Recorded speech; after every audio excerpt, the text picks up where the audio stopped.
ബൽത്ത് മഹാസുലുക്കി വിജ്ഞാപ്തി എന്ന് പറയുന്ന റീസെൻ്റായിട്ട് C5 ഇന്ന് OTT റിലീസായ രവി തേജ, ഡിംപിൾ ഹയാത്തി, അതുപോലെ തന്നെ ഈ ഒരു ആഷിക രംഗനാഥ്, സത്യ, അതുപോലെ തന്നെ സുനിൽ എന്നിവർ ഒരുമിക്കുന്ന ഒരു മൂവിയാണ്. നമുക്കറിയാം രവി തേജ മൂവിയുടെ പാറ്റേൺ ഒക്കെ നമുക്കറിയാം. ഒരുപക്ഷെ തെലുങ്കിലെ കൂടുതൽ ഗെയിം ചേഞ്ചിങ് മൂവീസ് അല്ലെങ്കിൽ ഏറ്റവും റീമേക്ക് ചെയ്യപ്പെട്ട മൂവീസിലെ ഒറിജിനൽ വേർഷനിലെ നായകനായിരിക്കും രവി തേജ. ഇപ്പം പറയുകയാണെങ്കിൽ വിക്രമാർക്കിടു, അതായത് വിക്രമാദിത്യ എന്ന ഒരു മലയാളത്തിൽ ഡബ്ബുള്ള രാജമൗലി ഡയറക്റ്റ് ചെയ്ത മൂവി പല ഭാഷകളിൽ റീമേക്ക് ചെയ്യപ്പെട്ട മൂവിയാണ്. പക്ഷേ ഇപ്പോഴും ആ ഒരു സിനിമ കാണുമ്പോഴത്തേക്കും രവി തേജയുടെ പെർഫോമൻസ്, ആ ഒരു ഒറിജിനൽ വേർഷനിലെ പെർഫോമൻസ് ഒരു ഗോട്ടഡ് പെർഫോമൻസ് ആയിട്ടാണ് കാണുന്നത്. കാരണം ബാക്കിയുള്ള അക്ഷയ് കുമാർ, കാർത്തി ചെയ്തതൊക്കെ മോശമല്ലെങ്കിൽ പോലും ആ ഒരു ലെവലിലോട്ട് ആ ഒരു പെർഫോമൻസ്, അതും രാജമൗലി മൂവീസിൽ ഒരു ഹീറോ ഡൊമിനേറ്റ് ചെയ്ത ഒരു പെർഫോമൻസ് അതായിരിക്കും.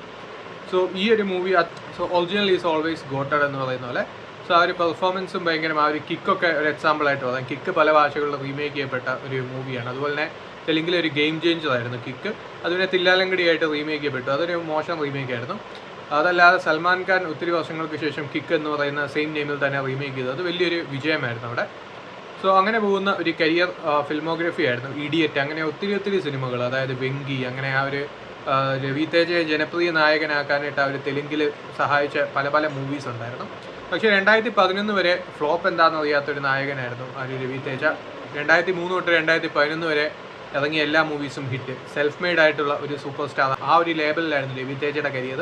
പക്ഷേ ഇപ്പോൾ നോക്കുകയാണെങ്കിൽ 2011 ശേഷം മിക്ക സിനിമകളും ഫ്ലോപ്പായിരുന്നു. അദ്ദേഹത്തിൻ്റെ പാറ്റേൺ തന്നെ നോക്കുകയാണെങ്കിൽ 4-5 മൂവീസ് ചെയ്യും, അതിലൊരു 3-4 മൂവീസ് ഫ്ലോപ്പ് ആവും, അത് കഴിഞ്ഞ് പിന്നെ ഒരു മൂവി ഒന്ന് ഹിറ്റ് ആവും. ലാസ്റ്റ് വന്നതിൽ അത്യാവശ്യം നല്ല രീതിയിൽ സാറ്റിസ്ഫൈ ചെയ്തൊരു മൂവി ക്രാക്ക് ആയിരുന്നു. 2021 തിയേറ്റേഴ്സ് എല്ലാം അടച്ചിരുന്ന ആ ഒരു ടൈമിൽ, കൊറോണ ടൈം കഴിഞ്ഞ് റിലീസായി വലിയ വിജയമായ ഒരു മൂവിയായിരുന്നു.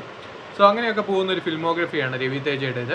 സോ ലാസ്റ്റ് അദ്ദേഹത്തിൻ്റെ ഒരു വലിയൊരു ബിഗ് ഹിറ്റ് വന്നത് ക്രാക്കും അതുപോലെ തന്നെ ധമാക്കയുമാണ് 2023. അത് കഴിഞ്ഞ് വലിയ ഹിറ്റ്സ് ഒന്നും വന്നില്ല. സോ ഇപ്പോൾ ഒരു ഇരുമുടി എന്ന് പറയുന്ന ഒരു മൂവിയൊക്കെയാണ് ഇപ്പോൾ ചെയ്തുകൊണ്ടിരിക്കുന്നത്. സോ അങ്ങനെ പോകുന്ന ഒരു 3 to 4 മൂവീസ് ഫ്ലോപ്പായിട്ട് പിന്നെ ഒരു ഹിറ്റ് വരും, അങ്ങനെ ഒരു സംഭവമാണ് അദ്ദേഹത്തിൻ്റെ ഒരു പാറ്റേൺ ഓഫ് ഫിൽമോഗ്രഫി വരുന്നത്. പക്ഷെ ഇവിടെ ബൽത്ത് മഹാസുലുക്കി വിജ്ഞാപ്തി എന്ന് പറയുന്ന മൂവിയിലോട്ട് വരുമ്പോഴത്തേക്കും ഡിംപിൾ ഹയാത്തിയാണ് രവി തേജയുടെ ഭാര്യയുടെ ക്യാരക്ടർ ചെയ്യുന്നത്. അതുപോലെ തന്നെ ഈ ഒരു ഗേൾ ഫ്രണ്ട്, ആ ഒരു രീതിയിലുള്ള ഒരു ക്യാരക്ടർ ചെയ്യുന്നത് ആഷിക രംഗനാഥാണ്. ഭാര്യയുടെയും ഗേൾ ഫ്രണ്ടിനും ഇടയ്ക്ക് പെട്ടുപോകുന്ന ഒരു ക്യാരക്ടർ. നമുക്ക് സംക്രാന്തി പുസ്തകം നമുക്ക് കണ്ടവർക്ക് അറിയാം ആ ഒരു സംഭവങ്ങളും കാര്യങ്ങളൊക്കെ. ആ ഒരു കോമഡി വർക്കൗട്ടായ ആ ഒരു മൂവി അത്യാവശ്യം നല്ല രീതിയിൽ വർക്കൗട്ടാകും. പക്ഷേ ഇവിടെ പാർട്സിൽ വർക്കൗട്ട് ആവുന്നുണ്ട് എന്നുള്ളതല്ലാതെ മൊത്തത്തിലൊരു സാറ്റിസ്ഫാക്ഷൻ തരാതെ പോകുന്നതിൻ്റെ മെയിൻ കാരണം തന്നെ ഈ ഒരു സിനിമയുടെ ക്ലൈമാക്സ് ആണ്. കാരണം എന്താ വെച്ചാൽ സുനിൽ രവി തേജ കോംബോ ഒക്കെ വരുന്നത് തന്നെ ഒത്തിരി ഇയേഴ്സിന് ശേഷമാണ്. ലാസ്റ്റ് എനിക്ക് തോന്നുന്നു ഡിസ്കോരാജയാണെന്ന് തോന്നുന്നു അവസാനമായിട്ട് അവരുടെ ആ ഒരു കോമ്പിനേഷൻ വന്നതെന്ന് തോന്നുന്നു. സോ ഒരു ഗ്യാപ്പിന് ശേഷമാണ് അവരുടെ കോമ്പിനേഷൻ വരുന്നത്. അതിൽ സുനിൽ രവി തേജ കോംബോയിൽ വരുന്ന കോമഡീസൊക്കെ വർക്കൗട്ട് ആവുന്നുണ്ട് എന്നുള്ളത് സിനിമയുടെ ഒരു സേവിങ് ഗ്രേസ് ആണ്.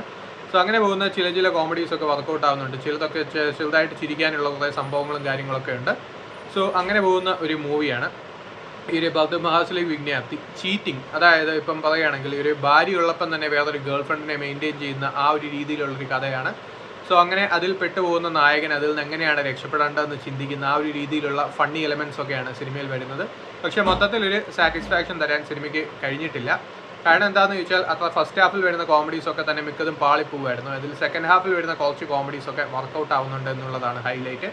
പെർഫോമൻസ് വൈസ് രവി തേജ സ്ഥിരം ചെയ്യുന്ന ആ ഒരു കൈൻഡ് ഓഫ് റോളാണ്. പക്ഷേ ഇത് ഒരു ഓവർ ദ ടോപ്പ് കോമഡി പരിപാടിയാണ് ഇതിൽ പിടിച്ചിരിക്കുന്നത്. സോ അങ്ങനെ പോകുന്ന ഒരു പെർഫോമൻസ് ആണ് രവി തേജയുടെ ഇതിൽ. ഡിംപിൾ ഹയാത്തിയുടെ പെർഫോമൻസിനെ കുറിച്ചൊന്നും എടുത്തു പറയാനില്ല, കാരണം മിക്ക സീനുകളിലും ഒരേ എക്സ്പ്രഷൻ ആയിരുന്നു. സോ പിന്നെ പറയുന്നത് ആഷിക രംഗനാഥാണ് പിന്നെയും അത്യാവശ്യം നല്ലൊരു പെർഫോമൻസ് ചെയ്തിരിക്കുന്നത്. C5 അവൈലബിൾ ആണ്, താല്പര്യമുള്ളവർ കണ്ടു നോക്കാം.